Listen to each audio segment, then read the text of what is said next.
Your Honors, ladies and gentlemen, that was quite a closing by my butcher, Kenny Madler.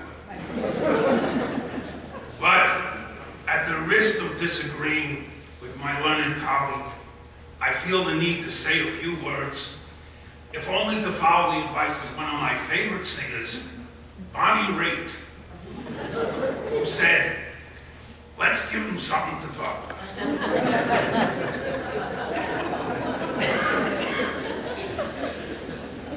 Well, there's a little secret that we all know now, and that secret is that if this were some poor schlub off the street, or even you or I, this case would be over, and I wouldn't have to say a thing. I wouldn't have to point out the following undisputed facts: that after God commanded him to make a burnt offering of his son Isaac, he purposely collected and split firewood for a human sacrifice. He purposely obtained and carried a knife. He purposely traveled for 3 days from his home to Mount Moriah. He purposely directed his son to accompany him on the journey and then to carry the firewood up the mountain. That on the third day, he purposely told the only 2 possible witnesses who could have stopped him, his slaves, to remain behind, that he built a sacrificial altar, that he put wood on the altar, that he tied his son up so he couldn't run away, and then he put his son on the altar, and then he raised a knife to kill that child with the purpose to burn the child's body on the altar as an offering to God. And I wouldn't have to point out that the only reason he stopped was because an angel called down and told him to stop just in the nick of time. And if this were any one of us, I wouldn't have to point out that the law prohibiting attempted murder prohibits any one of these 10 separate acts, which were each, in and of themselves, a substantial step in a course of conduct planned to culminate in the death of Isaac.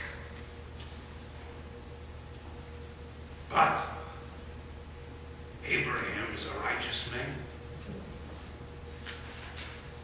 Now the defense makes a big deal that Isaac wasn't killed. Excuse me, but that's why they call it attempted murder. When the victim actually dies, it's just called murder. But when the charge is attempted murder, you don't get extra credit just because your victim didn't die. And their cockamamie defense to the child endangerment charge is that he wasn't a child. He's 37 years old. Isaac, would you stand up and let the people look at you again? 37 years old. Who are you going to believe? The dream team or your lying eyes?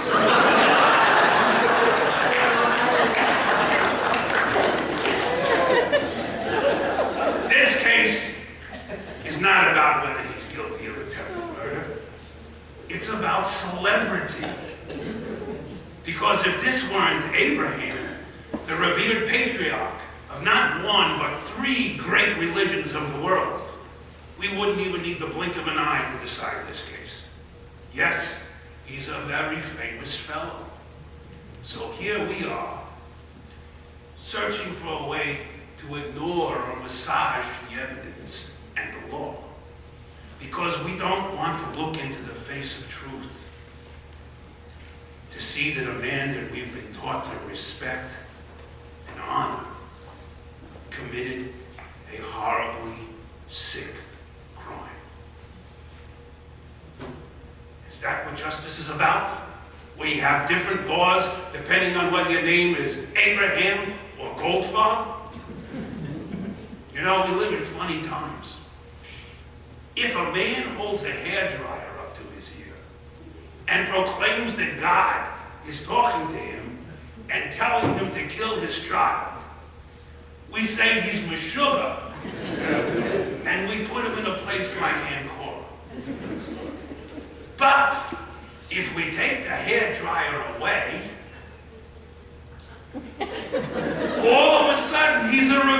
patriarch. God told me to do it. God says it's okay. Sometimes it's God. Sometimes it's Zeus. Sometimes it's Allah. Like we haven't heard that one before. Divinely innocent. It's a very troubling remark that Mr. Rogers made in his opening. He said that Abraham is divinely innocent. There is no such thing. Never was. You're either guilty or you're innocent. And if you're innocent, you don't need any help from God. Only if you're guilty do you need to cloak yourself with this make-believe defense of divine innocence. And speaking of cloaks, it's that time in the case, after all the evidence is in, that you don't get to wear the cloak of evidence unless it still fits. And if it doesn't fit, you can't acquit.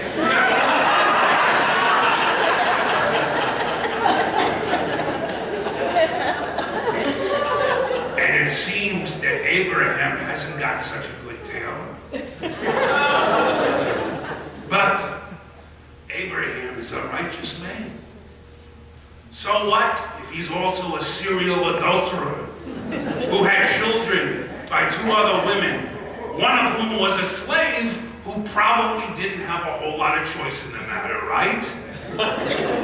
Of course, right. You see, they want us to ignore 3,700 years of accumulated knowledge and seichel. They want to take us back to the dark infancy of our species, a time of human sacrifice, of slavery, a time when lepers were shunned and cast off instead of being cured or cared for, a time when women and children were treated like chattel.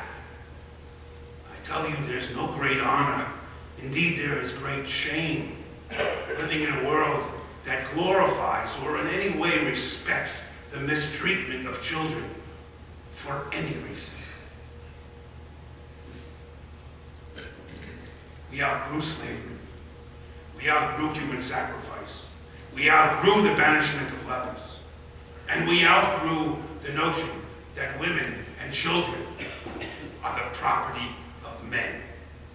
And rather than bemoan the loss of our ignorance, we ought to celebrate the tremendous strides that humanity has made to elevate itself and rescue itself from this ignorant past. And we ought to continue to strive for a world where we measure our worth not by how we respect our gods, but by how we respect each other.